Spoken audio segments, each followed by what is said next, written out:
Բարեկամներ, մենք շարունակում ենք մեր քննարկումները 4-րդ հանրապետության թեմայի շուրջ եւ այսօր իմ զրուցակիցը Հայաստանի Հանրապետության ազգային ժողովի պատգամավոր քաղաքացիական պայմանագիր խմբակցության անդամ եւ կուսակցության հիմնադիր անդամ ճիշտ եմ ասում Սարուհի Բաթոյանն է, ողջույն Սառա։ Բարև։ Սառա, գիտես մենք ոնց ենք սկսում հաղորդումը գովազդելով եւ առաջարկելով որ մեզ հետևեն, միանան էջին անպայման եւ բաց չթողնեն մեր եթերները։ Ապրես ես ուզում եմ ասել որ դու այդ բաները լավ ես ամ բոլորից մեր թիմում երևի ամենալավը դու ես ամ կամ ամենալավերից մեկը հաշվի առնելով քո TikTok-յան հետևորդներին դրա համար հույս ունեմ քեզ ավելի լավ կլսեն, հա, երբ որ ես առաջարկները անում դու հետևում ես մեր քննարկումներին։ Այո, ոչ բոլորն եմ դիտել, բայց հետևում եմ։ Իսկ ինչ ես կարծում այն տրամաբանությունը, որը դրված է քննարկումների տակ անցումը 3-ից 4-րդ հանրապետության կիսում ես, պարզավոր կիսում ես, որովհետև քվեարկել ես համաժողովում, այդ զգացողությունները ավելի շատ, հա, օրինակ Արայքի հետ որ խոսում ենք, ինքը պատմել, որ ինքը լրիվ ուրիշ զգացողություն ունի վերջին ամիսներին, ինքը փողոցում մարդկանց հետ շփվելիս լրիվ ուրիշ զգացողություններ ունի, դու այդ զգացողությունները ունենում ես։ Միանշանակ եւ կարծում եմ ոչ միայն ես, հատկապես այն հանգստությունը կամ խաղաղությունը ներքին, կարծում եմ մեծ մաս ունեն, եթե ոչ բոլորը։ Այդ իմաստով այսօր էլ գալուց առաջ իդեպ այդ մասին եմ մտածում, թե ինչպես է փոխվել մթնոլորտը եւ ինչպիսի տրամադրություններ կան, ինչպիսի առաջնահերթություններ կան մարդկանց համար իրենց կյանքը կազմակերպելու երազանքների իմաստով, հա, այս իմաստով վստահ եմ, որ փոփոխություն կա եւ վերջերս ընկերներիցս մեկը հարցրեց քեզ հետ պատահելա դեպք երբ դու արթնանաս բոլորովին այլ Հայաստանում։ Մենք երկուսս էլ իդեպ հիշեցինք, անպայման նշեցինք այն դեպքը, որը իհարկե հեղափոխության օրերին էր, բայց մեկն էլ կարծում եմ այո օգոստոսից հետոն է, որը գուցե մենք ավելի այսպես դանդաղ կամ մի փոքր զգուշությամբ ենք ընդունում կամ ընկալում որպես հանրություն, հասարակություն, պետություն, հա, բայց այնուամենայնիվ այդպես է։ Այն անցման մասին, որը մենք ֆիքսում ենք օգոստոսի 8-ին, մեր շատ տեսաբաններ նույնիսկ նկատում են, որ դա դանդաղ տեղի ունեցել 2018-ից ի վեր պետության ընդհանուր տրամաբանությունը, կոնցեպտը դարձել է այլ առնվազն ոչ ժողովրդավար մենք դա տեսել ենք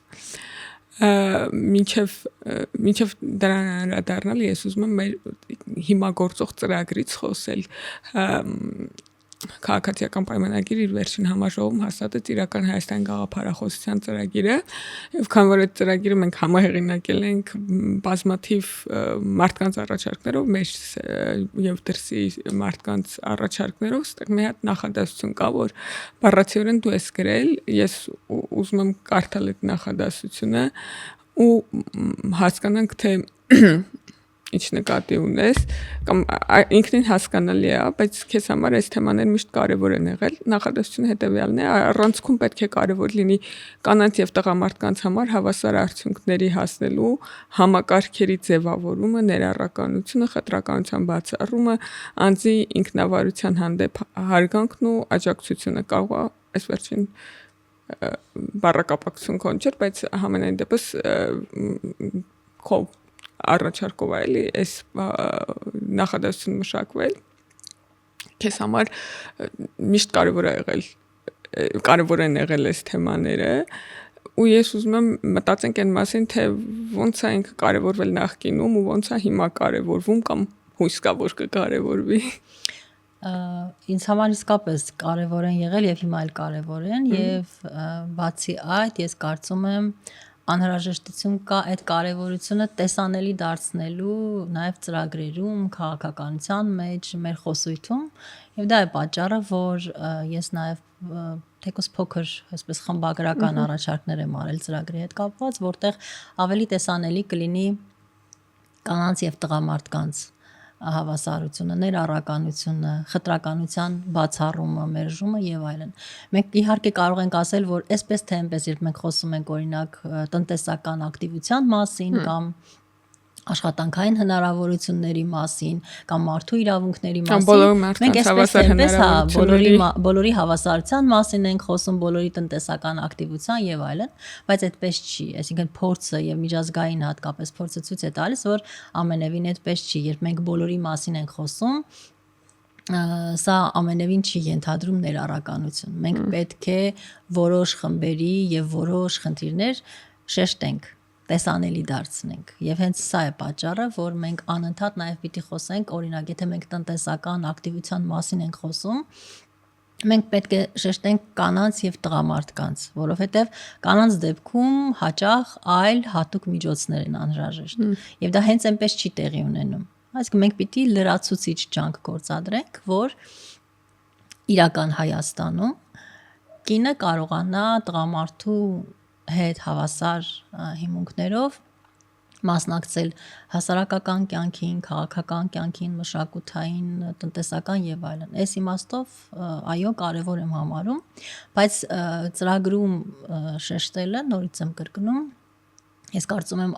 համարում եմ առաջին փուլ, որպես այդպեսին, ոչ թե ընդհանրապես մեր քաղաքականության համար, այլ պրակտիկան կյանքի կոչելու իմաստով։ Բի առաջի ծրագրում էլ կա իհարկե կանանց եւ տղամարդկանց իրավահավասարության մասին, բայց ես ավելի շատ ուզում եմ հարցնել, իմ հարցերն մասներ, թե ոնց ես դու տեսնում այդ դինամիկան Հայաստանում ոնց է զարգացել, եթե մենք պայմանականորեն բաժանում ենք մեր կյանքի ապրած տարիներ կամ մեր գիտակցական տարիների 3-րդ ու 4-րդ հանրապետությունների, արդյոք այդ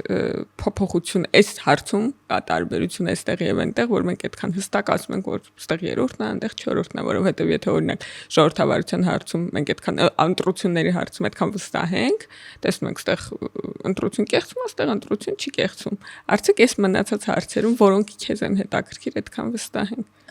Կամ փոփոխություն, իհարկե այն փոփոխությունը չի, որը ես կցանկանայի տեսնել ու բնականաբար ցանկալին դեռ կարծում եմ արժևում է եւ այս ուղղությամբ պիտի աշխատենք, բայց կա փոփոխություն։ Եթե մենք խոսենք նույն քաղաքականության, ժողովրդավարության մասին, այս գործընթացում եւս կանայք բնականաբար այլ տեղ եւ այլ դեր ունեն արդեն։ Սկսած ազգային ժողովից կանանց թիվը միանշանակ մեծացել է մի քանի անգամ, հա, չգիտեմ, հիմա չեմ կարող հստակ ասել, բայց զգալիորեն մեծացել է։ Եվ իդեպ սա սկսած նույն հեղափոխությունից, հա, հիշենք, որ հեղափոխությունը արել են կանայք եւ տղամարդիկ հավասարապես, այսինքն դա չի եղել մի շարժում, որը տղամարդկանց կողմից էր միայն առաջնագծում դա կանայք էին, եւ դա շեշտվել է նաեւ հեղափոխության առաջնորդների կողմից։ Սա շարունակական բնույթ կրեց եւ ես կարծում եմ, որ սա պետք է ամրագրել։ Ինչու, որովհետեւ իրական Հայաստանում կանայք երբեք թույլ չեն եղել։ Հա, այսինքն թույլ, խոցելի կամ երկրորդ պլանում որպես այդպեսին, ինչպես որ շատ դեպքերում գուցե մեզ թվում է կամ, չգիտեմ, խնդիրների մասին բարձրաձայնելիս մենք նշում ենք, այո, խնդիրներ կան, խնդիրներ կան, բայց նախ կանայք մեր հասարակության մեծամասնությունն են կազմում, այդ եկեք սա չմոռանանք, եւ երկրորդ իրենք միշտ էլ էական դերակատարություն են ունեցել կյանքի բոլոր ոլորտներում։ Հետևաբար սա նշելը, շեշտելը եւ լրացուցիչ ջանքեր գործադրելը ել ավելի մեծացնելու նրանց հնարավորությունը, կարծում եմ պարզապես իրականությանը համահունչ գնալն է, հենց այդ իրական Հայաստանն է, այսինքն իրականությունը այն է, ինչ կա, եւ երբ մենք խոսում ենք նաեւ այլ կարծրատիպերից, այսպես ասած, կեղծ թեկուզ, հա, արժեքներից, մենք մոռանում ենք, որ մեր իրականության մեջ կյանքը այլ է, մարդիկ այլ դերակատարումներ ունեն, այլ, այսպես ասեմ, հնարավորությունների կարիք ունեն եւ ոչ թե երկրորդ պլանում լինելու եւ իրենց համար որևէ բան անելու, ստանալու, այլ իրենց հետ միասին, այսինքն իրենք դերակատար լինելու, այսպես ինչպես ասում են, գլխավոր դերերում լինելու անհրաժեշտություն ունեն։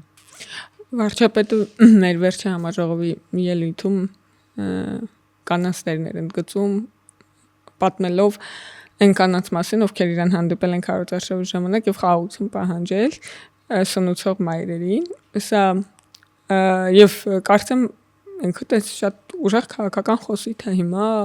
այս 4 հանրապետության հիմնադիրները, հիմնադիր սնուցող մայրերն են։ Սա կապ ունի այս խոսույթը այն հարցերի հետ, որի մասին դու ասում ես։ Կարծում եմ կապ ունի եւ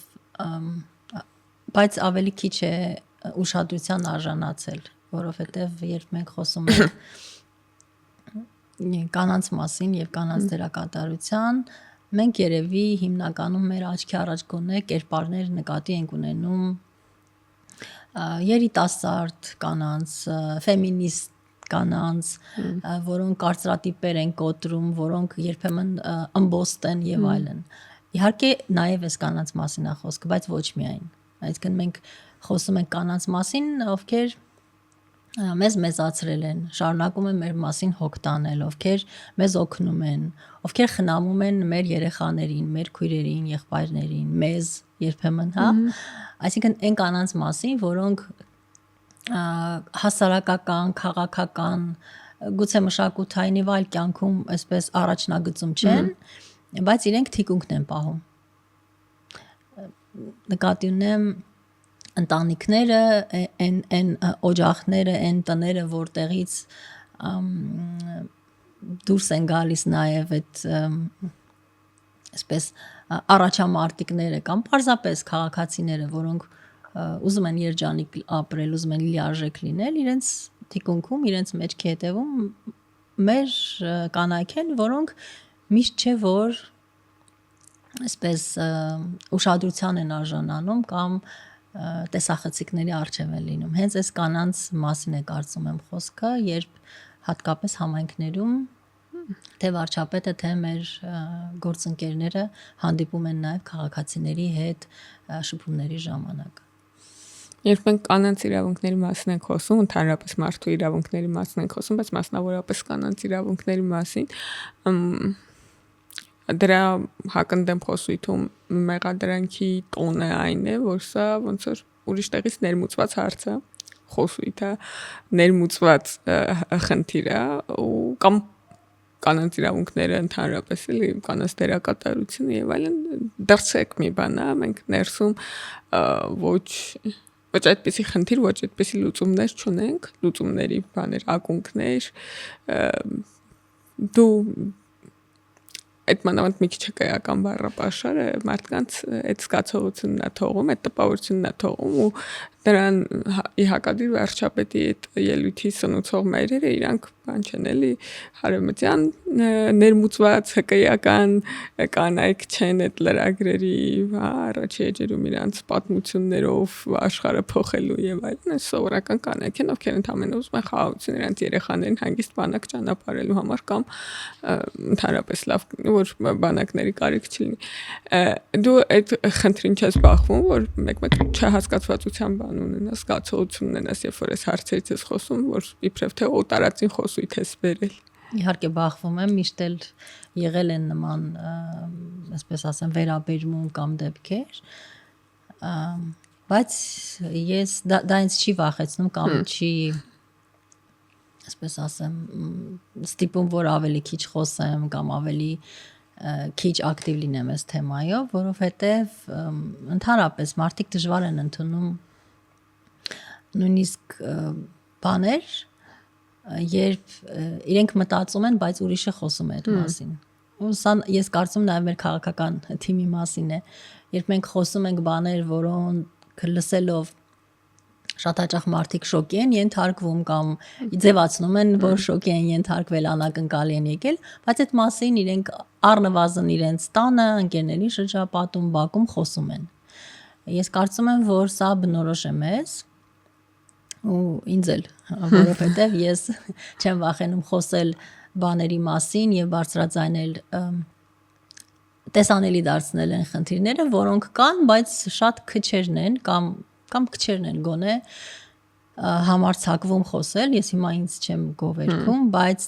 այո, ՀԿ ոլորտում դա կա, ինչու, որովհետև իրենք այդ ոլորտում են աշխատում եւ այսպես ասեմ պոպուլյար լինելու կարիք չունեն։ Իսկ քաղաքականության մեջ շատ հաճախ մարդիկ պիտի երկար մտածեն նման թեմաներ առաջ քաշելիս, նման թեմաների անդրադառնալիս, որովհետեւ դա կարող է անդրադառնալ նրանց վրա, այսինքն այն իմաստով, որ կարող է բացասաբար անդրադառնալ, կարող է թիրախի ուրեմն զոհ դառնալ եւ այլն։ Թիրախավորվելն էլ է կապիտալ։ Ես կարծում եմ, որ քաղաքական գործիչը պիտի նաեւ առաջնորդի այս թեմաները, խոսել, լուծումներ գտնել եւ այլն, բայց ցավոք մեզանում դա շատ ընդունված չէ, դրա համար է, որ այդ չհասկացվածությունը լինում է, դրա համար է, որ զգուշավորություն կա, ես նկատում եմ, որ հատկապես կանանց շրջանում այն խնդիրների մասին խոսել, որոնց իրենք են բախվում, այդքան էլ ընդունված չի, որովհետև ու դա արդարացված է այն իմաստով, որ այո, կարող են նաև թիրախավորվել դրա համար։ Հեղափոխության առաջնագծում կանանց լինելու բերումով, հետո նաև քաղաքական առաջնագծում կանանց ակտիվացման բերումով գուցե կանայք շատ են թիրախավորվել հեղափոխությունից հետո, ու տպավորությունն է, որ վրեժ են լուծում հեղափոխության համար կանանցից, այդ բանը հետադիմական ուժերը, որոնք կորցրել են իշխանությունը, որովհետև իսկապես տպավորության, որ եթե կանայք չլինեին իրանց այդ բանով ակտիվությամբ առաջնագծում, ընդ որում 2018 առումով բացառիկ շարժում ա եղել տարբերություն նախորդների, տպավորության, որ եթե դա չլիներ, հեղափոխությունը իրապես չէր կայանա, ու ինձ թվում է, տենց մի քիչ նաև ջղայնացած են իրանք մեր բանի սերի վրա, ու շատ իհարկե շատ տկեղ, շատ նույնիսկ բանի, անձնական մարդկանց հետ կապված վատ պատմություններ են եղել, երեխեքի մարդկանց ընտանիքների հետ կապված շատ բարդ թիրախավորումների են ենթարկվել, երևի նաև բան անելու, զսպելու մյուս կանանց այդ ակտիվություն ունենալ, որտեղ գիտես, որ հաճախ մեզ քաղաքական կուսակցությունները բողոքում են, որ իրենք չեն կարող ցուցակի համար կին գտնել, ու ես այդ զգացողությունն ունեմ, որ այս հեղափոխության դեմ կռիվը նաև կանանց դեմ կռիվ է։ Համաձայն եմ, որովհետև շատ քիչ երբեմն բան է պետք, որ կանայք այսպես դուրս գան ասպարեզ, որ կանայք տեղ գրավեն, որ կանայք լինեն առաջին պլանում։ Շատ փոքր խթաններ են դրա համար շատ հաճախ անհրաժեշտ, եւ ես հիշում եմ, որ մենք նաև հեղափոխության օրերին դրա ուղղությամբ աշխատում եմ, ես համենայն դեպս աշխատում եմ, ես կարող եմ ասել, որ չգիտեմ, հիմա իմ գործընկերները կհիշեն, թե ոչ, նույնիսկ ելույթների ժամանակ բեմահարթակից հրապարակում ես խրախուսում եմ նրանց ելույթները, եւ այդ պահից սկսած կանայք սկսեցին արդեն խրախուսման կարիք չունեին, այսինքն բավական է մեկ անգամ դու մի փոքր խրախուսես եւ աջակցես կնոջը, դու կունենաս մի քանի անգամ ավել արդյունք, դրական արդյունք բնականաբար։ Եվ այդ իմաստով համաձայն եմ, որ եղան թիրախավորումներ, այդ թվում իմ հետ կապված, 19-20 թվականներին, եւ մինչեւ հիմա էլ այդ կեղծ ապատեղեկատվության միջոցով փորձում են դրանք տարածել, չգիտեմ, նորից տիրաժավորել, բայց արդեն այլ իրականություն է։ Հիմա երբ ես օրինակ քննարկումներ եմ ունենում կանանց հետ, հենց կանանց քաղաքական մասնակցությունը խթանելու համար, առաջին բանը, որ խոսում եմ, դա այն է, որ իրենք պիտի պատրաստ լինեն նաև հենց անձնական թիրախավորման, որովհետև սովորաբար կանանց դեպքում այդպես է, եւ Հայաստանի մասին չի սա ցավոք միայն, այլ աշխարհում այդպես է, երբ ուզում են թիրախավորել, ուզում են լռեցնել եւ ուզում են նվազեցնել կնոջ հնարավորությունը լռեցնել նրան, սովորաբար թիրախավորում են նրա արտաքինը, նրա բարոյական կերպարը, նրա ընտանեկան կարգավիճակը եւ այլն։ Բարոյական ասելով միշտ նկատում է սեռական, չէ՞։ Այս դեպքում, ասենք չեն ասում, չէ՞ կաշառակերական։ Չէ, չեն ասում կաշառակեր, այո, ասում են սեռականության հետ կապված տղամարդն լինի եւ ոնց որ նույն կշիռը կունենա նույն կանանց դեպքում։ Թիրախավորում են նրա ընտանեկան կարգավիճակը, նրա անձնական հարաբերությունները, նրա արտաքինը, հաշմանդամությունը իմ դեպքում շատ հաճախ օրինակ, ես օրինակ չեմ տեսել, որ մենք հաշմանդամություն ունեցող նաեւ տղամարդիկ ունենք հա, քաղաքական գործիչներ, բայց ես երբևէ չեմ տեսել, որ որևէ մեկը եւ ընդ որում եւ իշխանության շրջանում էր եղել եւ ընդդիմության, համենայն դեպս ես չեմ տեսել նման բան։ Կամ դու չես տեսնում։ Չգիտեմ, գուցե ինձ միշտ մենք մեր հետ կապված ինֆորմացիան ավելի շատ ենք տեսնում, ոչ թե բան մարդիկ քաղաքացիները ավելի զգայուն են, իրենք կնկատեն, բայց համենայն դեպս կնոջ դեպքում նրա ֆիզիկական վիճակը, արտաքինը,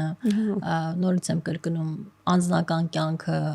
ընտանիքը եւ այլն միշտ առաջին պլանում են։ Համենայն նշանակում խոցելի չի բովանդակություն, գոնե ինձ համար դա միշտ է դա նշանակում, երբ որ ես տեսնում եմ, որ ասենք նստած իմ արտաքինն են քննարկում, ինչ որ հարցազրույցից հետո, ինչը շատ հաճախ է լինում։ Համաձայն եմ։ Ես մտածում եմ ինչ անխոցելի բովանդակություն եմ ես ուրեմն բան արել էլի։ Միանշանակ համաձայն։ Որովհետև եղել է նաև որ բովանդակությունն են քննարկել իմ դեպքում ու ես իմ խոցելիությունները ինձ թվում է ուղղել եմ եւ տակը մնացել է արտաքինս քննարկել եմ։ Բովանդակությունը քննարկելը միայն խրախուսելի է կարծում եմ եւ դա մեր շահերից է բխում, որովհետեւ երբ բովանդակության եւ գործունեության մասին է խոսքը, դու միշտ կարող ես գտնել բացեր եւ այդ քննադատությունը դրա համար է եւ վերանայել քո գործունեությունը, ինչը ուժեղացնում է քեզ։ Բայց արտաքինի հետ կապված կամ, չգիտեմ, քո անձնական կյանքի, քո ֆիզիկական վիճակների այս մասով միանշանակ համաձայն է, որ այլ թեմա չունենալու պարագայում են։ Տղամարդկանց մեկ-մեկ թերախավում իհարկե կանանցի հատկանիշներ վերագրելով։ Ես որ այդ բանը կանանց իրավունքների մասին խոսույթը որպես օտարածին խոսույթ քննարկում ենք, այդ ժամանակ ուզում եք ես մի բան ասել, օրինակ երբ որ մենք մեր լեզվի մասին խոսում ենք, ես հայերենը որպես օտար լեզու օտարասկիներին դասավանդել եմ, էլի իրանք միշտ հարցում են, բա կանանց ոնց են ասում երրորդ դեմքով։ Այդ իմաստով շատ լավն է մեր լեզուն։ Ես կարծում եմ շատ ֆեմինիստական է ու չի կարող դրա տակ մշակութային կոնտեքստ չլինել, էլի ուրեմն իրա տակ ինչ որ հարաբերությունների ձև է դրած, եթե ուրիշ լեզուները տարբերակել են մարդկանց ըստ խմբերի, սեռային խմբերի։ Ես այդ մասին միշտ մտածել եմ։ Ուրեմն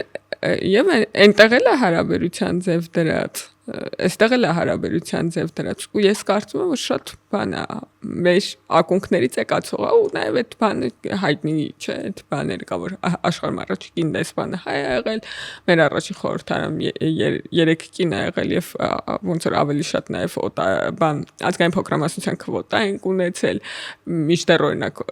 եվրոպական շատ երկրներում 20-րդ դարի դարաճեսերից ի վեր նոր միայն կանանք ընտրելու իրավունք են ստացել, էլ չեմ ասում ընտրվելու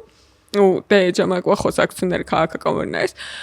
ամենաառաջադեմ գաղափարներին հարող մարդիկ են Հայաստան գալիս իշխանության, որ իրանք նենց խոսակցություններ ունեն, ոնց որ օրինակ մենք կարող ենք ունենալ խորհրդարանում քննարկում են, ինչ որ այնտեղ ազգային փոքրամասնությունները մուսուլմանները ապստամբել, այնտեղ քննարկում են այդ ապստամբությունը ճնշելու բանի մասին, այդ 2 տարվա հանրապետության թեման է, այնտեղ խորհրդարան պատգամավորներից մեկը ասում է, որ Անտր ազգային փոքրամասնություններին չի կարելի ճնշել, այսինքն սենց որակի խոսակցություններ են ու այդ հնարավոր է, ոչ թե հնարավոր է, այլ մեծ հավանականությամբ այդ գաղափարների ակունքները նաև ստեղ են, ոչ թե ասենք, չգիտեմ, Ֆրանսիայում, Շվեյցարիայում կամ եվրոպական արևմտյան երկրներում Միացյալ Նահանգներում մենք ունենք էլի այդ հիմքը, որի վրա կարող ենք կանգնել մեր փորձառություն, մեր պատմություն, դա խորապես հայկական բան է։ Այո, եւ երբ խոսում են անցյալի մասին, պատմության մասին, ցավոք հղումը չեն տալիս հենց այդ տարիների եւ հենց այդ պատմությանը, այլ հղում են տալիս այն դեպքերում, երբ արդեն դա ճնշված է եղել, երբ արդեն օրինակ Մարտի 8-ը վերածված է եղել տոնի, ոչ թե կանանց միջազգային օրվա։ Այսինքն էլի ընտրողաբար են խոսում անցյալի մասին, պատմության մասին։ Ընտրողաբար խոսել քաղաքականություն է։ Հա, հենց սա է խնդիրը, այսինքն դա նպատակադրված է։ Եվ եթե մենք խոսում ենք պատմության մասին, այդ դեպքում մենք պիտի առաջարկենք խոսել այն պատմության մասին, որը այո մեզ այլ լույսի տակ է ներկայացնում եւ դա փաստեր են դրանք իրավապաշտպաններ են եղել, հա, այսինքն հայ առաջին իրավապաշտպանները, չգիտեմ, աշխարհում առաջին էլի կանանց իրավունքներով զբաղվողները հայ կանայք են եղել եւ այս իմաստով երբ մենք խոսում ենք պատմության մասին, ապա պիտի հենց այս պատմությունը շեշտենք։ Թիֆլիսում պոլիսում լույս տեսնող թերթերը տեսնես 19-րդ դարի Ընդհանրապես այ գրողները մեր բանի 10-րդ դարի գրականությունը ամբողջությամբ այդպես կանանց էմանսիպացիայի օրակարգով տղամարդկանց գրականությունն է, իհարկե կանեքիլ կանտեղ, բայց այդտեղ բան Ռաֆին Շիրվանզադեն, Լևոն Շանթը եւ այլն էլ այդ մարդիկ բան ունեն, նարդոսը կանանց իրավունքների օրակարգ ունեն։ Եվ քանի որ գրող ես արժի այդ մասին էլի որպես այդպեսին խոսալիս քեզ գրող զգում ես դեռ Չէ, վաղուց չէ, չնայած երբևէ չեմ զգացել, բայց այդ իմաստով ինչ հիշեցի, կարևոր էր վերջերս մասնակցում էի, հա, գենդերային բռնության դեմ Քարոզարշավի այդ 16 օրյակին եւ մերօրյա պատմությունների հիման վրա, այսինքն հակառակը, ինչ էին արել ներկայացում էր, բեմադրված եւ վերցրել էին հիմքը Թումանյան, հա, Մարո եւ այլն։ Եվ դրա հետ կապել էին մերօրյա բռնության դեպքեր, իրական պատմություններ եւ այլն։ Ու դա այնքան այսպես բնական, իրական ներդաշնակ էր ստացվել, որ էլի մենք անընդհատ երբ հղում ենք անում մեր գրողներին, մեր մեծերին, որոնք իսկապես ունեն այդ օրակարգը, մենք տեսնում ենք, որ կոնկրետ քաղաքական օրակարգը։ Այո, դա մենք ուղղակի դա ես կարծում եմ, որ էլի մտածված պարզապես անտեսել ենք կամ ֆիլտրել այլ կերպ ենք ներկայացրել։ Իդեպ այդ ներկայացման մեջ հենց այն մասին էր, թե այդ պոեմը ինչպես է ներկայացվում եւ ուսուցիչը ինչ է ասում, երբ աղջիկները այդ բովանդակությունը կարդալիս մի այլ բան են հասկանում եւ այլ բանից են ազդվում։ Ինչպես է ուսուցիչը վերափոխում այդ բանը իրականությունը եւ ինչպես է ուղղորդում աշակերտներին այլ բանի վրա ուշադրություն դարձնել կամ ընդհանրապես դրանից շեղելու։ Դա էլ էր հետաքրքիր։ Ընդհանրապես այդ գրականության մեկնաբանությունը շատ ֆիլտրված է ու որն է ամեն ժամանակաշրջան քաղաքականություն իր ֆիլտրերն է դնում, թե ինչպես պետք է ընթերցել գրականությունը, ինչի վրա ուշադրություն դարձնել, ինչի վրա չէ, ու աշխատում է, երբ որ պատահական փողոցում դպրոցում լավից վատից սովորած մարդու հարցես, ես ինչ տեքստի մասին ինչ որ դիրքորոշում, շատ իրար նման են լինելու, որ իսկ իրական գրականությունը շատ ավելի բազմազան է, չէ։ Եթե ցանկացած տեքստ, որ հիմա հիշես, իր բաները, շերտերը շատ տարբեր են այդ քաղաքականությունը չի անհնար է տարանջատել քաղաքականությունը բանից, ընթերցման ձևերից, դասական գրականության եւ պատմության։ Համաձայն եմ եւ երբ հարցրեցիր գրող զգալու մասին, ես հիշում եմ, որ վերջին փորձերս քաղաքականությունը նյութ սարքելն էր ինձ համար, քաղաքական, չգիտեմ, փորձառություն, միջավայր, զգացողությունները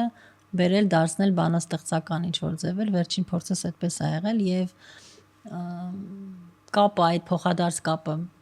գրականությունից քաղաքականություն եւ հակառակը դա էլ է շատ հետաքրքիր թեմա, այսինքն այս իմաստով էլ էլի սահմաններ դերաշրջանքով հետ կանեմ գրակի լսի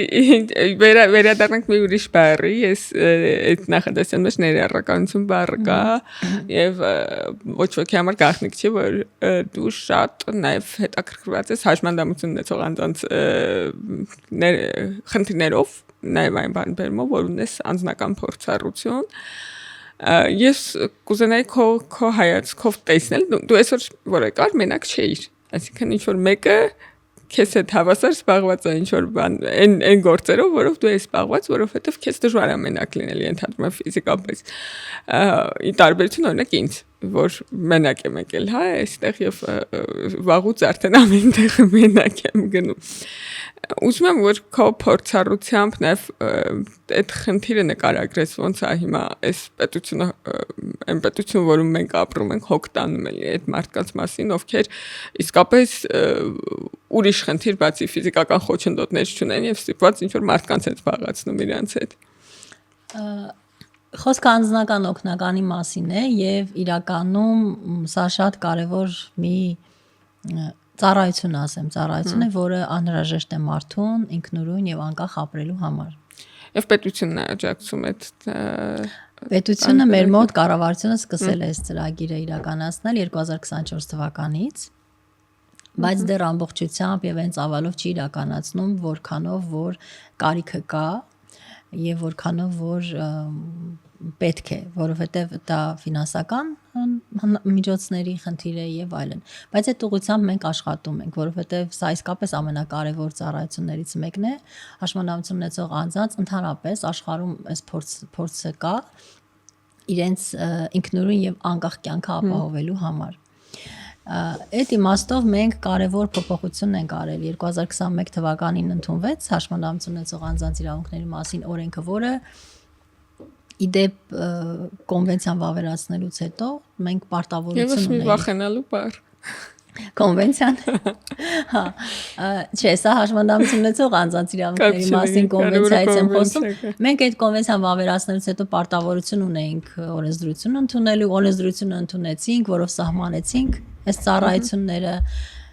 օրենսդրական իմաստով մենք խնդիր չունենք, այսինքն միջազգային ստանդարտներին, կոնվենցիայի չափանիշներին համապատասխան ունենք օրենսդրություն այսօր։ Իհարկե միշտ բարելավելու կարիք կա, դա չի հարցը։ Եվ դրան իհարկե պիտի հաջորդեն ծառայությունները։ Նոր ծառայություններ որոշակի ունենք արդեն, ստեղծվել են, բայց դանդաղ ենք առաջ գնում։ Այս իմաստով իմ աշխատանքը, իմ կռիվը մեր գործընկերների հետ միշտ դա է, որ վերանայենք, փոխենք, ավելացնենք, բայց կա այդ ընկալումը, կառավարության մեր գործընկերները, վարչապետը դա հստակ պատկերացնում են, այդ կարևորությունը գիտեն եւ հիմա մենք պիտի աշխատենք, որ ծավալները մեծացնենք։ Զարա ոնց է հնարավոր անել, որ գոնե 4 հանրապետության քաղաքացիները ես կառավարության մասին չեմ խոսում, որովհետեւ վերջո այդ ծրագրերը այդ բանի միջազգային պարտավորությունների եւ այլն դա կանեն նորմալ չեզոք իմաստով նորմալ վերաբերվեն մարդկանց առանց բանի արհամարանքի եւ առանց խղճահարության, որոնք ունեն սահմանափակումներ մնացած մարդկանց համեմատ, որտեղ բոլոր մարդիկ ունեն, հա, սահմանափակումներ այդ իմաստով ոնց է հնարավոր մարդկանց օգնել գալ էլի այդտեղ, որովհետեւ իրականում հաշմանդամություն ունեցող մարդիկ բոլորիս կյանքում այս կամ այն կերպ կամ բոլորից հետ կարող պատահի դա մի օր, հա, ցանկացած պահի սխալ տեղ կայանելու պատճառով կամ չգիտեմ սխալ տեղից փողոց անցնելու պատճառով ցանկացած մեկից հետ դա կարող պատահի։ Ինչա այդ չի անցնում, էլի դու չգիտեմ զգում ես չես զգում քո վրա, որովհետև ես ուրիշ մարդկանց փորձառությունից եմ հիմա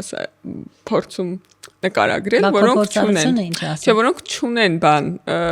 հանրային տեսանելիություն, քաղաքական գործիչներ չեն, սովորական իրանց բաներում, տներում ապրող մարդիկ են։ Այդ մարդկանց փորձառությունից գիտեմ, որ չգիտեմ, քո նկատմամբ կարող է մի քիչ ավելի տարբերվող վերաբերմունք կա դրական իմաստով, բայց այդ մարդկանց իրանք ուրիշների վերաբերմունքի բերումով է, որ իրանց չեն կարող բանը սկանել։ Ես հիմա ինչ հարց կտամ քեզ, հակառակ հարցը հակընդեմ կամ ոնց ասեմ, այս հարցը պատասխան հարցը կտամ։ Դու ինչպես ես քեզ զգում մյուս քաղաքացիների, որոնք չունեն հաշմանդամություն, հա։ Իրենց հետ համեմատած, օրինակ, դու ինչ ունես կամ ինչպես ես դու վերաբերվում հաշմանդամություն ունեցող քաղաքացիներին, ինչով է քո վերաբերմունքը եւ քո փորձառությունը տարբեր մյուսներից։ Հա, նկատես ունեցող եւ չունեցող քաղաքացիների, դե գիտես, բանը իմ հաշմանդամություն չունեցող, էլի նույն հաշմանդամություն չունեցող քաղաքացիներից, ինչով է տարբեր։ Իմ փորձառությունը ամեն ինչով։ Չէ, այդ ինչին ուղղված է հարցս, հա։ Էլի փորձով։ Երբ որ հաշմանդամություն չունեցող անձը դա այս պահին եկեք խոսենք հիմա քաղաքական գործիչների մասին, կուսակցության անդամների մասին։ Եթե իրենք չունեն իրենց շարքերում հաշմանդամություն ունեցող անձ, կուսակցական, գործընկեր, ընկեր, որևէ մեկը, որի փորձ իրենք տեսնում են, իր հետ ապրում են, աշխատում են, դժվարություններ են հաղթահարում, չգիտեմ, հաղթանակներ են կիսում, իրենք չունեն այդ վերաբերմունքը չեն կարող փոխել։ Որտեղ մարդը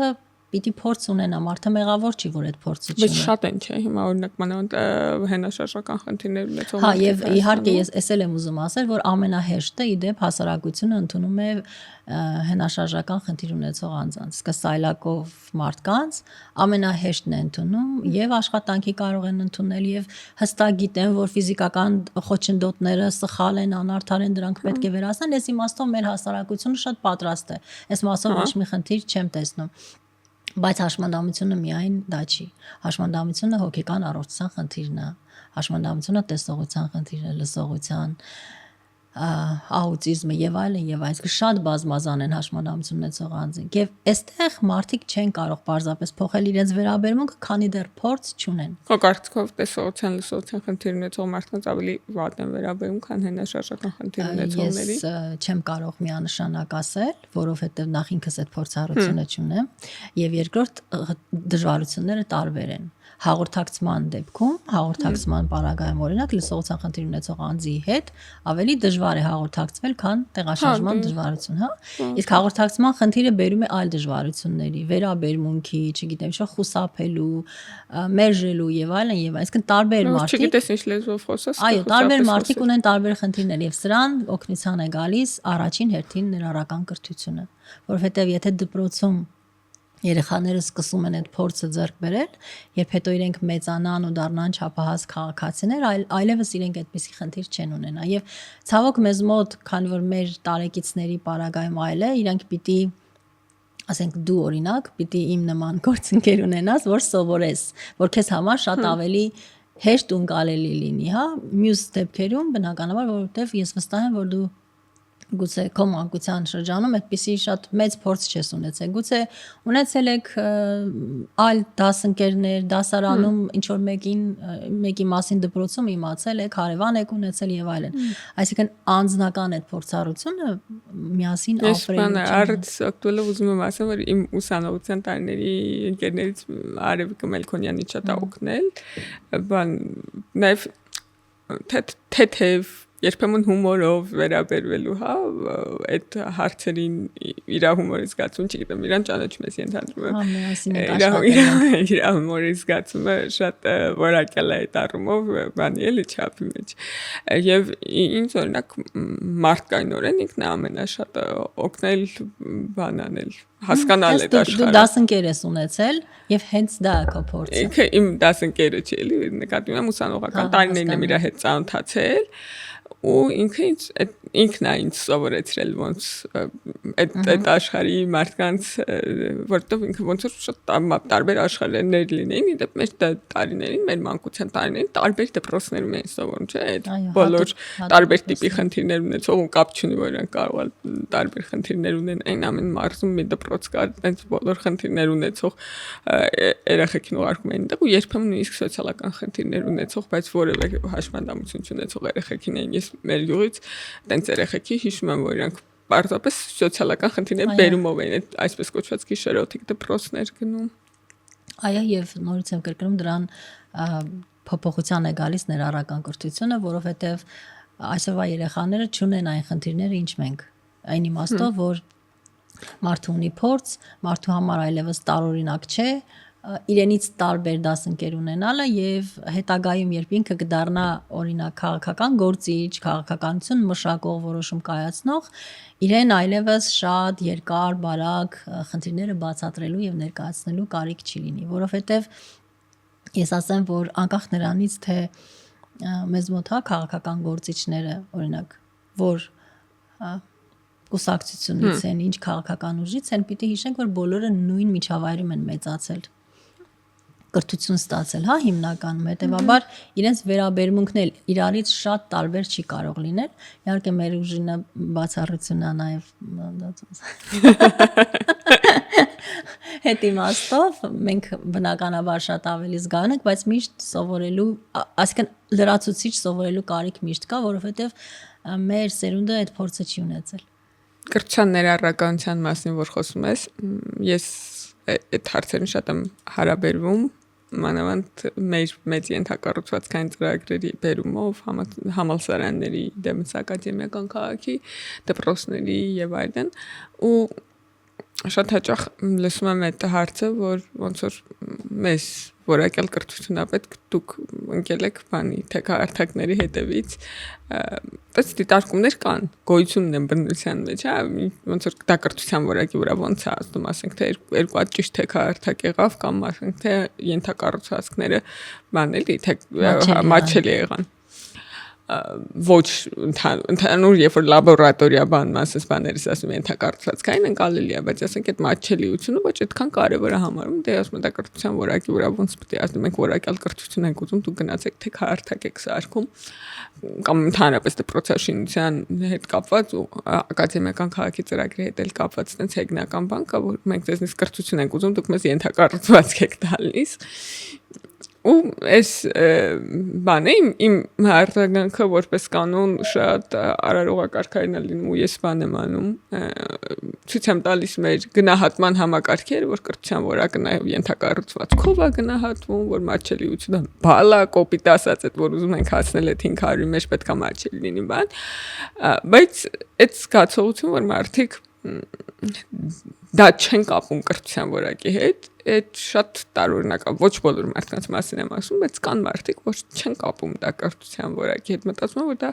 կրթության որակը մի տեղ է մատչելի ենթակառուցվածքները բոլորովին այլ տեղ է տենց իրանք բան են զուգահեռ չեն հատվում իրար դու տենց բան նկատել ես Բարեբախտաբար փոփոխություն կա արդեն, այսինքն ես ավելի քիչ եմ նման բան տեսնում, գուցե ոլորտի հետ եմ քիչ առնչվում, բայց ես փոփոխություններ եմ տեսնում դրական են իմաստով, որ երբ օրինակ մենք խոսում ենք խոսք է լինում որևէ կերպով առանձին դասարանների մասին եւ այլն, ծնողները հատկապես ընդդիմանում են դրան Եվ տարիներ առաջ ես գուցե երազեի դրա մասին։ Հաշմանդամություն ունեցող երեխաների ծնողները։ Ես գուցե չէ երեխաների, որոնք կրթության առանձնահատուկ պայմանի կարիք ունեն եւ տարիներ առաջ ես գուցե երազեի դրա մասին։ Իսկ հիմա այնպիսին է համակարգը եւ փոփոխություններն այնպիսին են, որ ծնողները դեմ են որևէ առանձնացման, չգիտեմ, խտրականության, բացառման, որտեղ նույնիսկ այսպես շատ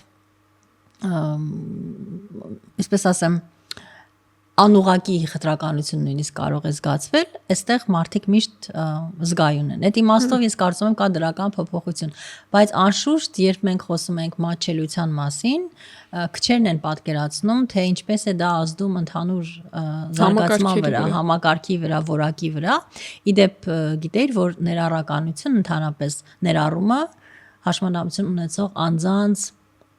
շարժումն է առաջ բերել, այսինքն այս հասկացությունը հաշմանդամության ոլորտից է գալիս։ Հիմա մենք ամենտեղ դա օգտագործում ենք, եւ աշխարհը օգտագործում է, բայց դա գալիս է հենց հաշմանդամություն ունեցող անձանց շարժման ակունքներից եւ ներառումը առաջին հերթին նշանակում է հաշմանդամություն ունեցող անձի ներառում։ Եվ ինչպես ասա ազդում որակի վրա, երբ մենք մեր մոտեցումները, ծրագրերը, մեթոդները դարձնում ենք մարդակենտրոն եւ կենտրոնանում ենք մարդու կարիքի վրա, նրա ուժեղ կողմերի, մենք այլևս ամեն ինչին ենք սկսում այդ հայացքով նայել։ Այսինքն մեր մոտեցումները, մեր մեթոդները, եթե մենք մեր մեջ դա արժեք ենք որպես սերմանել եւ ձևավորել, օրինակ, այնպես անել, որ մարդուն կարողանանք իր կարիքներին համապատասխան կրթություն տալ, հա, այլևս ուսուցչի համար դառնում է ոչ էական, թե որ աշակերտի մասին է խոսքը։ Այսինքն ինքը բոլորին սկսում է այդ կերպ նայել եւ այդ կերպ կրթություն տալ։ Այդպիսով իսկ զարգացնելով յուրաքանչյուրի կարողությունները։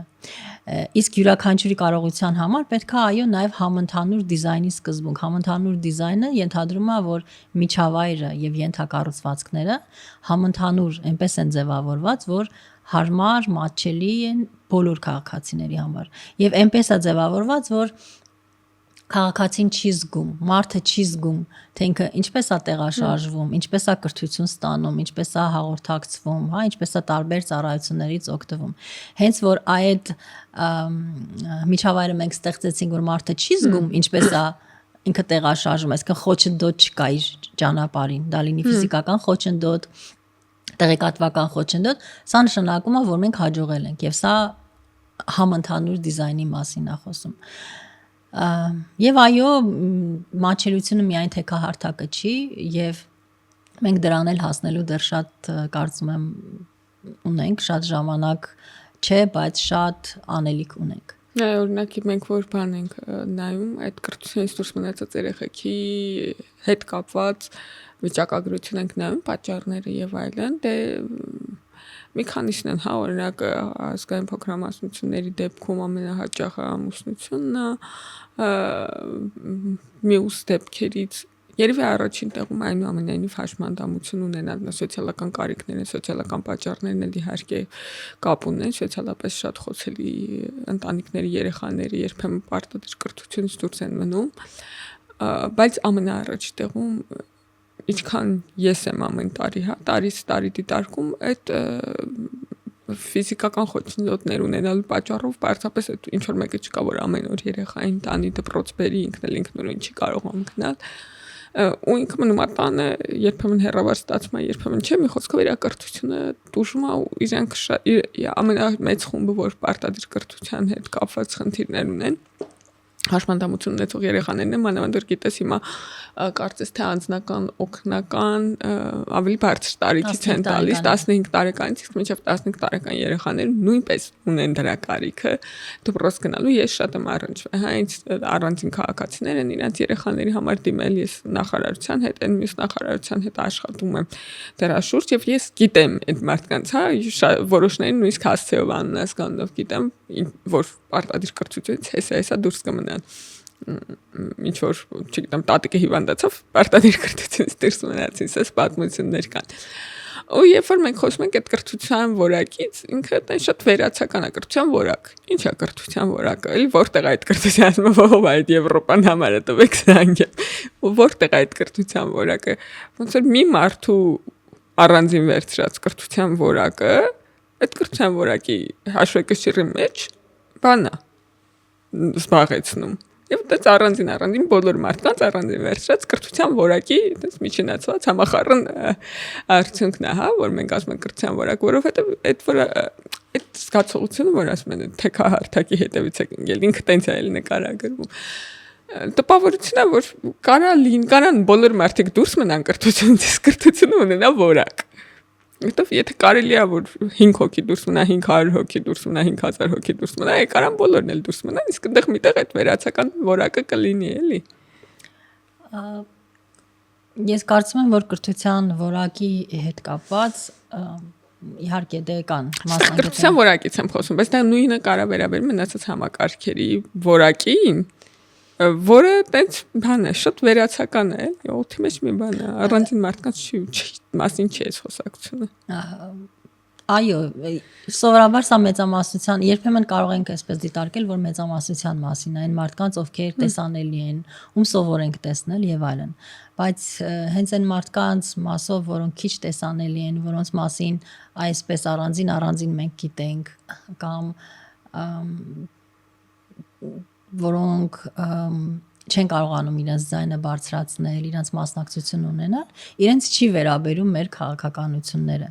Այդ իմաստով կարծում եմ հենց կարևոր է այն ամենասկզբում, որ խոսեցինք, ծրագրերում ներառել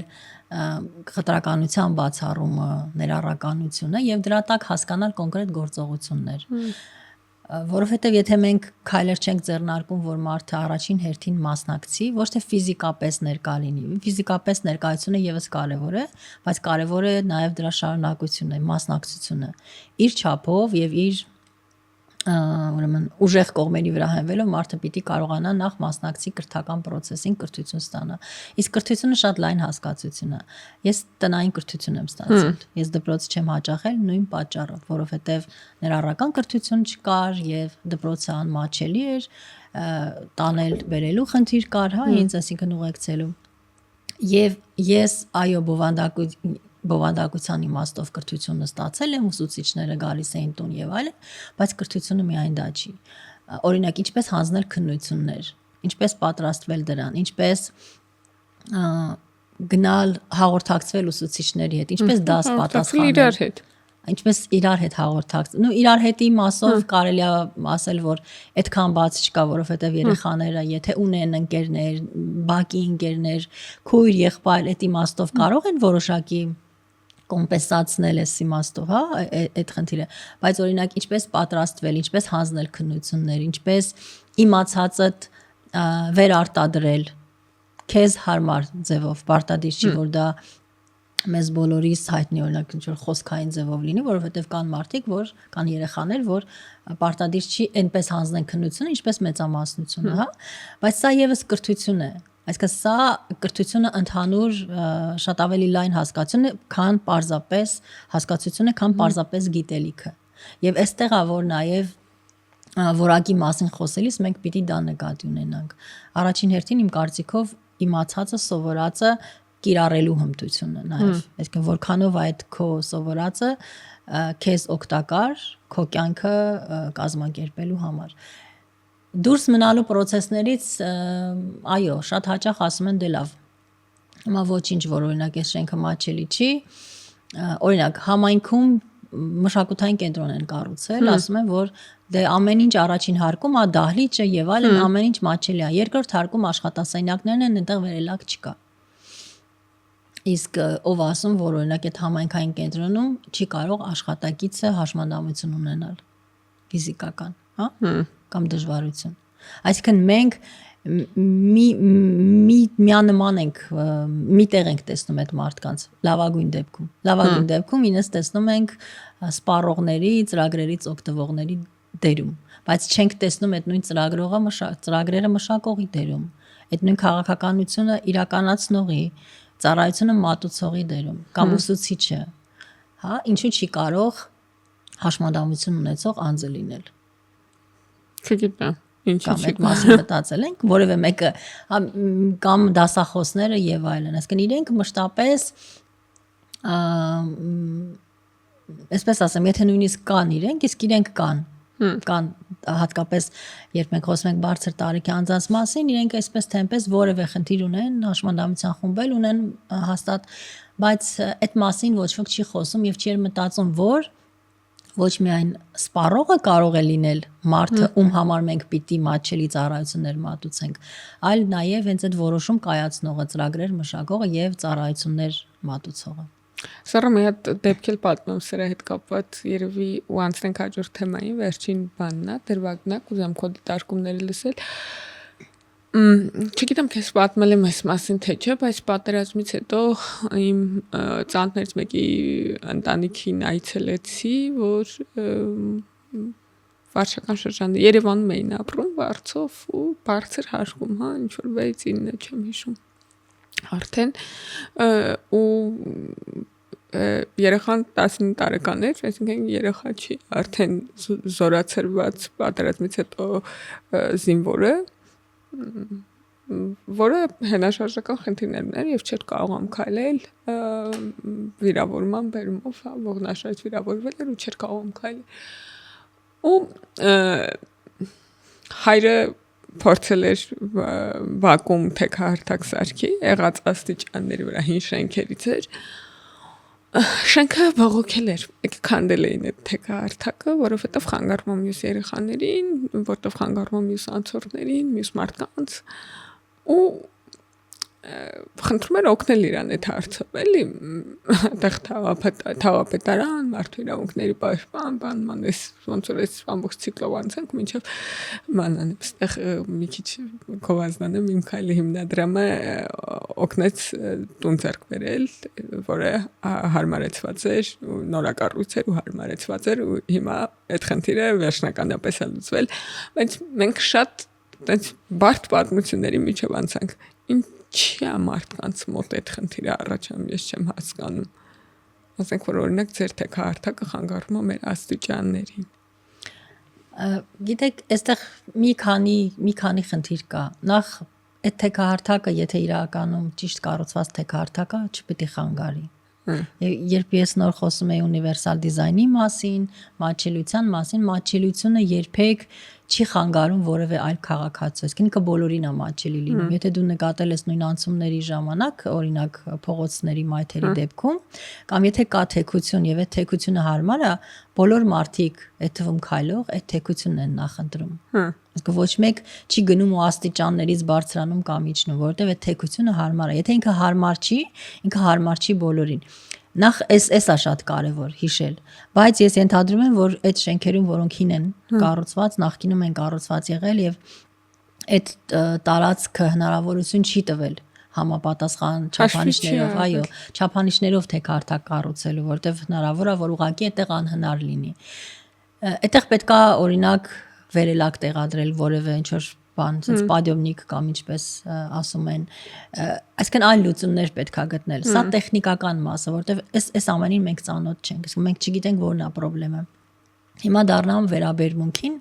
այո, սա հանրային վերաբերմունքի, հանրային ընկալման խնդիր է։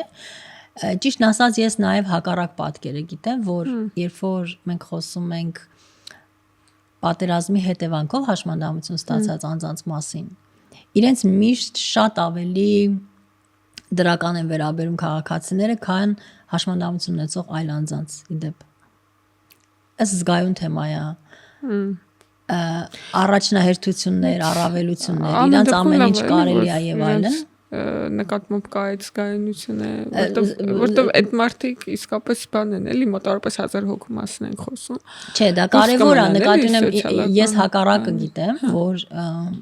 հաշմանդամություն ունեցող անձի տեսանկյունից դա իհարկե այդքան էլ, այսպես ասեմ, գուցե արդարացված չի, որովհետև մարդիկ նույն ծառայությունների կարիք ունեն, բայց հասկանալով մեր ուրեմն իրավիճակը, հասկանալով, որ ինքը երկրի պետության համար է նաև այդ զոհողությունները արել, հա, այսինքն այդ խնդիրները բնական հասկանալի է այդ զգայունությունը եւ այո, նաև լրացուցիչ երաշխիքներ պետքա տրամադրեն։ Սա արդեն այլ խնդիր է, բայց նկատի ունեմ իմ տեսանկյուն, իմ ունեցած փորձով հակառակն է, մենք միշտ շատ ավելի զգայուն ենք եւ շատ ավելի պատրաստական ենք հենց այս տղաների նկատմամբ։ Կրթության պակասն է, վերաբերմունքի խնդիր կա, ինֆորմացիայի պակասն է, որովհետև համայնքի հետ պետք է աշխատել, հա, եւ դա պիտի անի ցավոք շատ հաճախ այդ ամենը դրված է ընտանիքի վրա, իսկ ընտանիքը չի կարող դա հաճախ անել, որովհետև ընտանիքն էլ է նոր սովորում եւ բացի դա մարդու արժանապատվության խնդիր է, այսինքն ես պիտի գնամ, բացատրեմ, համոզեմ մարդկանց, թե ինչի համար է ինձ անհրաժեշտ է։ Մարդիկ երեխային ունենում, որոնք հաշմանդամություն ունեն, իրանք ուրիշ կերպ են այդ պատմության միջով անցնում, իսկ մարդիկ, որոնց կյանքում հետո է պատահում 60 տարեկան մարդը իր կյանքում պատահել է դա ինքը լրիվ ուրիշ պատմության, ուրիշ տիպի պատմություն։ Եվ հենց այստեղ է նաև առաջ գալիս իմ մշտապես բարձրացրած խնդիրը սոցիալական աշխատողների, հա, համայնքներում սոցիալական աշխատողները պիտի նաև այդ դերը ստանձնեն։ Ծառայությունները, որ դուք ասեցիր, որ օրինակ բնակարան են գնել, փոխել են, հա, նման ծառայություններ պիտի ունենանք։ Երբ որ շատ հաճախ հնարավոր չի լինում հարմարեցումներ անել, բայց ինչ որ մեկը պիտի զբաղվի, որ այդ քաղաքացին տունը վաճառի, նոր ավելի հարմար տուն գտնի, կամ հարմարեցնի այդ նույն բնակարանը։ Օրինակ, բացի դրսի թեքահարթակից, վստահ եմ, որ այդ քաղաքացին ունի ներսում էլ հարմարեցումների խնդիր, չգիտեմ, դռների լայնության խնդիր եւ այլն եւ այլն։ Այս տեսակ ծառայություններն են, որ մենք պիտի ավելացնենք, որ մենք պիտի կարևորենք եւ որի միջոցով նաեւ քաղաքացին պիտի հասկանա, որ համայնքը, պետությունը իր կողքին է եւ լուծում է իր փոխարեն այդ բոլոր խնդիրները, որոնց դեպքում երբեմն իրան թվում է, թե ինքը մենակ է մնացել։ Զարա, դու երրորդ հանրապետության ամենապրոբլեմատիկ նախարարություններից մեկի նախարար դարձար 2018-ին։ Երրորդ տեսնում բոլոր հանրապետություններում։ Եվ հետո որ այս նախադասությունը արտասանվեի մտածեցի, բայց երրորդ հանրապետություն ոնց որ բոլոր նախարարություններն էլ նույնպես ոչինչ պրոբլեմատիկ էին, ես էլ հակառակն էի մտածում։ Ու ես հիշում եմ, որ տենց շատ բարդ պատմությունների, տենց հենց միանգամից պատմությունների մասին լուրեր եղան մամուլում, մասնավորապես երեխաների արքուվաճառքի պատմությունը։ Այդ պատմությանը հետևում ես կամ կարաս թարմացնես, եթե ինչ-որ մարդկա չգիտի ինչ մասին է խոսքը։ Ինչի մասն է խոսքը, երբ մենք երեխաների որդեգրման մասին է,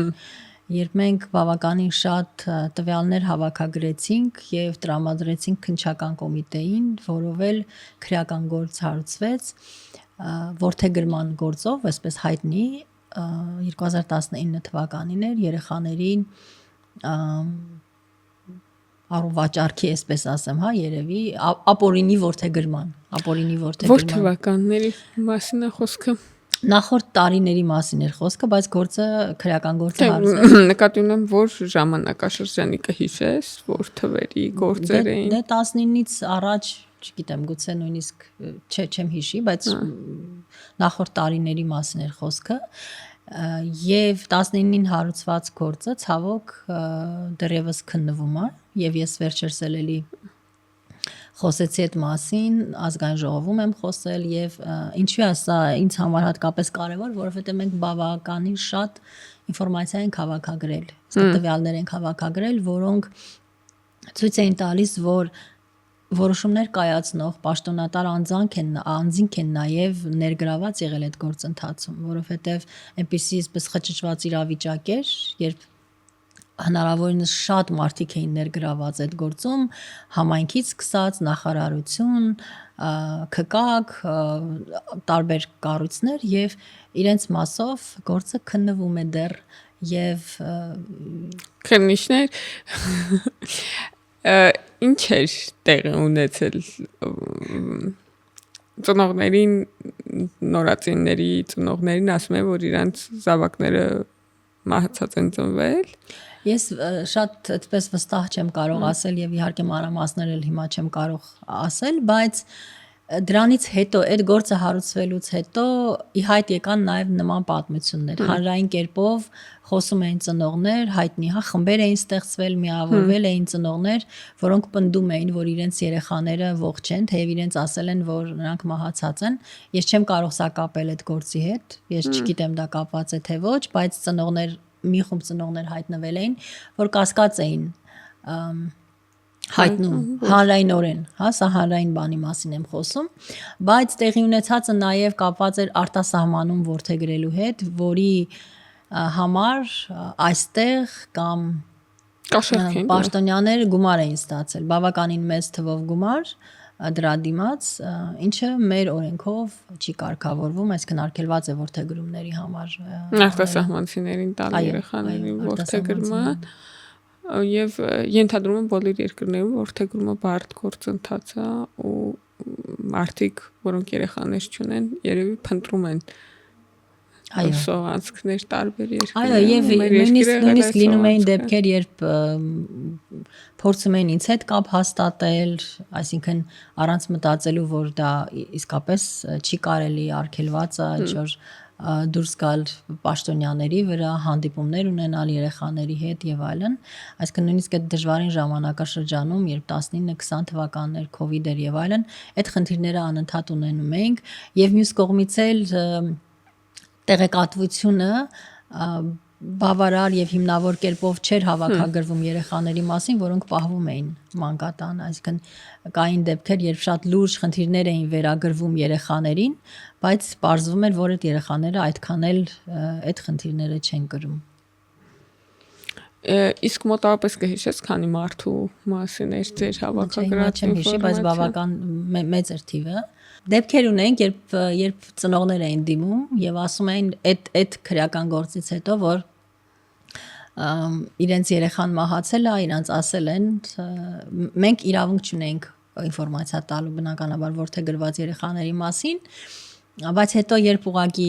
հետազոտում ենք, ուսումնասիրում ենք եւ հետքերով գնում ենք, հասկանում ենք, որ իսկապես երեխան ողջ է եւ ապրում արտասահմանում, ворթեգրված է։ Բայց այդ ծնողի պնդմամբ երեխային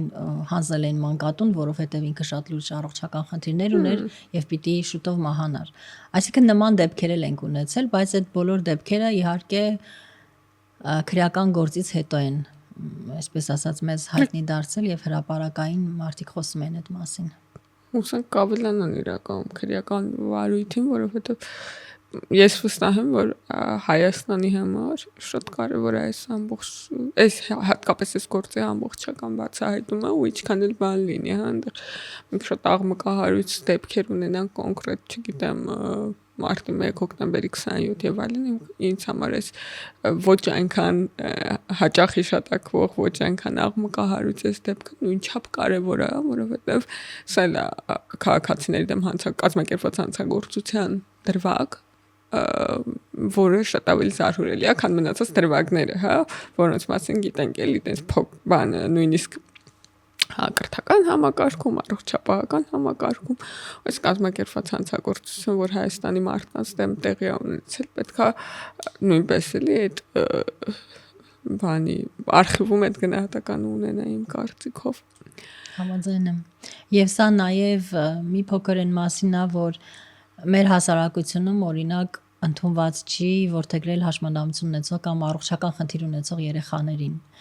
եւ իրենց սովորաբար որդեգրում են արտասահմանցիները։ Նաև հենց այս առիթից են օգտվել որոշ դեպքերում, որովհետեւ որոշ երեխաների դեպքում առողջական խնդիրները չափազանցված են եղել, որոշների դեպքում ուղղակի գուցե կեղծ են եղել, որպիսի Հայաստանում, որովհետեւ առաջնահերթությունը տրվում է Հայաստանի քաղաքացիներին, որպիսի մեր քաղաքացիները հրաժարվեն եւ այդ երեխաներին արդեն որդեգրեն արտասահմանում։ Ես կարծում եմ սա էլ է կարևոր նշել եւ այս ուղղությամբ եւս մենք պիտի փոփոխություն անենք մեր մտածելակերպի մեջ, որովհետեւ առողջական խնդիր ունեցող երեխաների որդեգրումը իսկ մանկատներում հիմնականում իրենք են, մեծամասնությունը իրենք են, շատ կարևոր է այդ իմաստով այստեղ էլ անելիք ունենք։ Այսինքն երեխան կարող է առողջ եղել կամ ոչ մի կամ թեթև առողջական խնդիր ունեցել, բայց ծանր հաշմանդամության տեսակ են գրել, որ դե գիտեք ծնողները որ մարդիկ թղթերով տեսնեն, չվարդեգրեն։ Որովհետև նույնիսկ ամենաթեթև խնդրեմը, այստեղ հարցը թեթև ու ծանրը չի, հա։ Երբ դու բժշկական տերմիններով ես դա գրում, ներկայացնում ծնողին եւ հատկապես նոր ծնող դարձած մորը, դա շոկ է։ Եվ այստեղ շատ հաճախ ծնողները պարզապես տեղյակ չեն, չգիտեն ինչ խնդրի մասին է, ինչ լուծումներ ունի եւ այլն։ Եվ մեր խնդիրն է այսօր նաեւ հենց ծննդատներում այդ աջակցությունը ցուցաբերել։ Հենց այնտեղից է սկսվում, որ լինել ծնողի կողքին, օգնել նրան, որ եթե նույնիսկ որևէ առողջական խնդիր ունի երեխան, դա այսպես դատավճիռ չի, որ պետությունը իր կողքին է, ունի ծառայություններ, ունի աջակցություն եւ պետքա հենց այս մենտալիտետը փոխել մեր մոտ։ Ես կարծում եմ, որ դա նաեւ կանխարգելիչ լուրջ այսպես գործոն կարող է լինել։ Ես մի բան եմ հիշում Զարա, որ նոր է ընտրվել 2019 թվականին Մարդու իրավունքների հանձնաժողովում էին շատ էին դիմում քաղաքացիներ, շատ մի քիչ չափազանցված է, մի քանի առնվազն, հա, 5-6 գուցե դեպք ա եղել, որ մանկատների շրջանավարտներ էին, ովքեր տներ չունեին, բայց ոնց որ թե պետական ծրագիր նախատեսվում է, որ իրենք պետքա ունենան։ Այդ պատմությունների հետ կապված ես հիշում եմ այն ժամանակ քեզ հետ էի ինչ որ կերպ կապում ու փոխանցում խնդիրը բան ու բայց վստահ չեմ թե բոլորի հետքերով գնացել եմ այդ պատմությունների հետ կապված ինչ որ պատմել բանն է, որտեղ էսել է էլի այդ կազմակերպված հանցագործությունը քաղաքացիների դեմ ոչ միայն այն մնացած սոցիալական հարցեր, սոցիալական խմբերը առաջացնելու մասին, ստեղծելու մասին է եղել, հա, երրորդ հանրապետությունը անդադար նոր սոցիալական խմբեր ստեղծելու, այլ նաև այս կազմակերպված հանցավոր բաներ է, էլի։ Դες այդպիսի ծրագիր էր նախատեսվել, հիմա թվականը չեմ հիշի, բայց 300 սանի մանկատան շրջանավարտի խոստացվել էր բնակարանով ապահովել։ Մի մասին սոցիալական բնակարանով էին ապահովել եւ ու կեսից դադարեցրել էին ծրագիրը։ Այսինքն ֆինանսավորում, եթե չեմ սխալվում, տրվել էր, տրամադրվել էր, համենայն դեպս այդ ծրագրի մասին հայտարարվել էր։ Եվ մենք վերսկսեցինք ծրագիրը, գումարներ հատկացրեցինք բնակարանի գնման վկայագիր տրամադրելու բոլոր այն ուրեմն անձանց, ովքեր արդեն ցուցակագրված էին, այսինքն ովքեր ակնկալիք ունեին, ովքեր դիմել էին եւ ովքեր սպասում են, որ իրենց դրա հետ կապված քրեական գործ չկա։ Չկա դրա հետ կապված կարծում եմ քրեական գործ, հետո ինչ որ խախտումներ, անհամապատասխանություններ նկատեցին եւ այլն, եթե չեմ սխալվում, այդ ծրագիրը 21 թվականին դադարեց, բայց մենք մեծ մասին տվեցինք այդ բնակարանի գնման վկայագրերը, նաեւ այդ սոցիալական բնակարանների հարցը, հա, այսպես էր որ պետքա սեփականաշնորհեին որոշ ժամանակ անց Այս հարցը ճիշտն ասած մինչև վերջերս հետևում էի դրան, որովհետև մի այլ անարդարություն կար այստեղ, երբ մասնավոր մանկատան սաները նույն ծրագրից չէին կարող օգտվել եւ իրենք դուրս էին մնացել, որովհետև պետությունը տրամադրում էր պետական մանկատներին եւ շատ դեպքերում էլ այսինքն այդքան հնարավորություններ եւ այդքան ֆինանսներ չուներ, բայց անձի տեսանկյունից, քաղաքացու տեսանկյունից դա իհարկե միանշանակ անարդար էր։ Մենք իհարկե այս պահին քննարկում ենք բնակարանով ապահովելու կամ սոցիալական բնակարանի տարբեր ծրագրեր, որոնք կներառեն ոչ թե կամ ոչ միայն սոցիալական բնակարանի տրամադրում, այսինքն անվարձահատույց կերպով, այլ գուցե ժամանակավոր կացարան, գուցե ցածր վճարներով, որովհետև շատ հաճախ մարդիկ ի վիճակի են վճարելու, բայց ոչ այնքան, որ կարողանան օրինակ հիպոթեկով բնակարան գնել։ Եվ մենք պիտի նկատի ունենալով մեր շատ աղքատիկ սոցիալական բնակարանների բնակֆոնդը, որովհետև որպես այդպեսին չունենք մենք, գրեթե չունենք բնակարաններ հիմա, այսինքն եթե մարդը ունի նման կարիք, մենք չենք կարողանում տրամադրել, որովհետև դրանց թիվը շատ քիչ է, սահմանափակ է եւ բոլորը գրեթե զբաղված են։ Այս իմաստով մենք լուրջ անելիք ունենք, բայց այդ քո նշած դեպքում մենք գործ ունենք կոնկրետ խոստում տալու, կոնկրետ անձանց ուրեմն դիմումներ ընդունելու, ցուցակագրելու եւ կեսից մոռանալու կամ հրաժարվելու հավաքագրելու հետ։ Զարա, եթե ինչ-որ բան ես ավելացնելու այս խոսակցությանն ինչից ասես, ինձ թվում է հասցրինք խոսել։ Ինչն է շատ կարեւոր, երբեմն քաղաքական աղմուկի, այսպես երբեմն քաղաքական աղմուկի խոսույթի այս ռետորաբանության մեջ սոցիալական ոլորտը երկրորդ պլան է մղում, երբեմն չէ, հիմնականում, եւ մյուս կողմից էլ շատ հաճախ համարվում է, որ սոցիալական հարցերը դրանք այդքան էլ քաղաքական չեն, դրանք քաղաքականացված չեն եւ դրանք հետաքրքիր չեն մարդկանց։ Ես ուզում եմ վստահեցնել, որ հակառակը քաղաքացիներին հատկապես հետաքրքիր են նման թեմաները, իրանց մասին է եւ նաեւ դա է պատճառը, որ օրինակ իմ տեսանյութերի տակ մարդիկ անընդհատ մեկնաբանություններ են գրում, անընդհատ հարցեր են տալիս սոցիալական մեդիայով եւ կարելի է ու պետք է սոցիալական ոլորտը ավելի քաղաքականացնել, որովհետեւ իսկապես սոցիալական ոլորտը մարդու մասին է եւ եթե մենք խորանանք ու տեսնենք թե ինչքան շատ են այդ ոլորտում մանիպուլյացիաները եւ ինչպես է նաեւ հենց այս ոլորտը օգտագործվել քաղաքական այլ նպատակների համար, մենք կհասկանանք թե որքան մեծ նշանակություն ունի սոցիալական թեման, սոցիալական խնդիրները,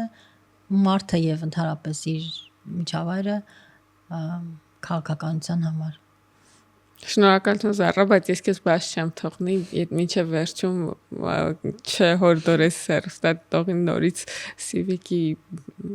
YouTube-յան ալիքին, Facebook-յան հարթակին բաժանորդագրվել, լայքել, բաժանորդագրվեք, լայքեք Civic-ի